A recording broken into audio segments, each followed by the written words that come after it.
Chapter 63, The First Chant. Fan Jian sighed, knowing that this teenager in front of him was the same as his mother. Both were characters that could not be persuaded. The color of pity and tenderness in his eyes grew, and he said softly, "This time the matter of the marriage between the two families, the real driver is not our Fan family, nor is it the Chancellor's mansion, since it involves a lot of things. The matter is a bit complicated, since you are bent on meeting the girl. Then you yourself want to think of a way to go. It's not good for me to step in." Fan Xian made a bow and responded, "As long as father agrees, I will naturally think of a way on how to go and meet her." Thinking of the words he had heard earlier, he had some small doubts in his mind and asked, "What if Lord Chancellor firmly disagrees with the marriage?" Sinan Bo sneered, "As I said, there is great power behind this matter, and there is no way for him to disagree. You must not forget that Lin family lady has not actually reverted to the Lin family, and her immediate status is still that of His Majesty's rightful daughter, the county princess of the palace.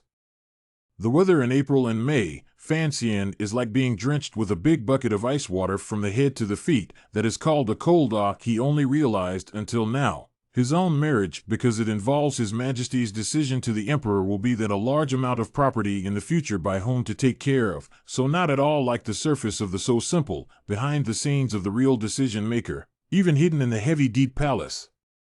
The real decision-maker behind the scenes is actually a certain big shot hidden in the deep palace. I just don't know whether it's the Empress Dowager or the Emperor." "Why did the Chancellor object?" he asked with a frown. Sananbo took a sip of tea and frowned, seemingly disliking that today's tea was brewed a bit bitterly, and used the tip of his tongue against his astringent teeth to say vaguely, "Didn't we talk about this last time?"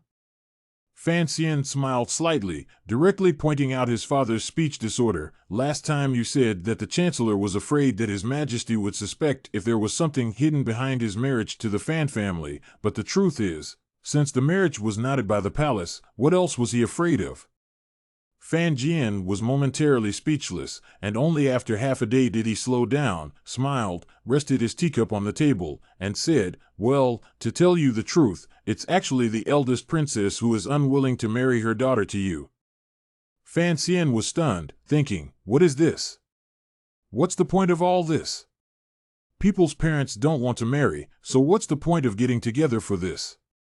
He might as well throw away his hand and beg for a clean slate, and go beg for the white girl from the noble family. Want to be like this, but know that this cannot be said. Alone in the case of the princess and the prime minister are opposed to the situation. My father can still talk to a big man in the palace, forcing the marriage. You can imagine, in the process, the Fan family used how many hidden in the shadows of the force. Why is the eldest princess unwilling again?"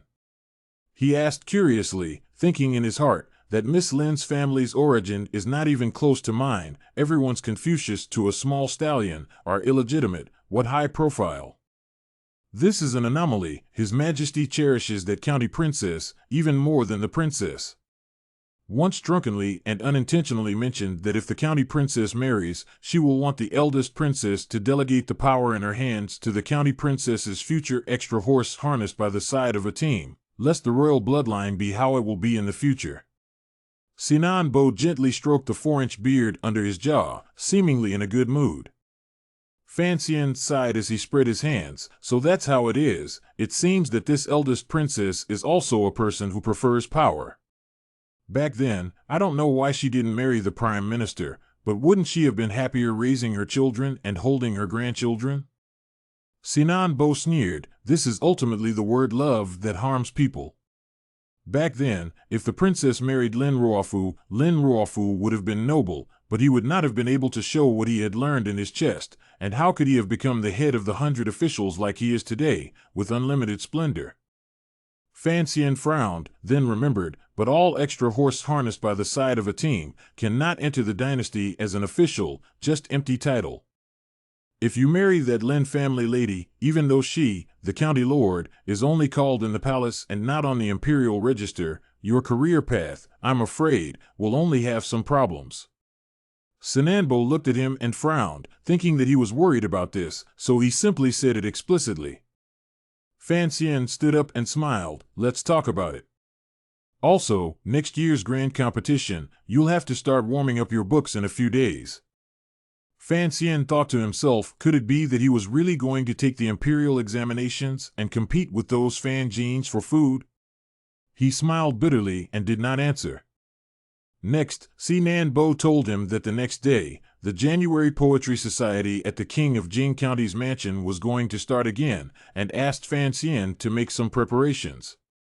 When this sentence fell on Fan Xian's ears, it wasn't as scary as asking himself to go to the 8 units, but thinking that he might be forced to fabricate a few more old Xian, old Su, old Li, and old Du, who sold private salt, gave Fan Xian a bit of a headache as well. Fan Jian looked at him and smiled and said, I know that you have poetic talent, and on certain occasions, there is no need to hide your sharpness too much, and although there are people in the palace who are helping with this marriage, if you can gain some reputation in the Kyoto literary scene, the eldest princess may also be a little more willing to marry her daughter there. Fan Xian smiled bitterly and answered down, knowing that the letter he gave to his sister in the past, it seems that the old man in front of him peeped through, that he wrote the dream of Red Mansion's matter, naturally, did not hide from him, just to see his father actually has been holding back until now to secretly point out, cannot help but secretly admire each other's stoic and old-fashioned temperament. There are no Sundays in this era, and even if you work, there is no God who will take a knife to split you. The same reasoning can be proved. This era also does not have week 1, 2, 3, 4, or even 5. In short, there is no working day and rest day of the obvious difference. In short, there is no clear distinction between working days and rest days. Shops are open every day, ministries operate every day, and it is said that even His Majesty the Emperor does not stop for a day to grade documents.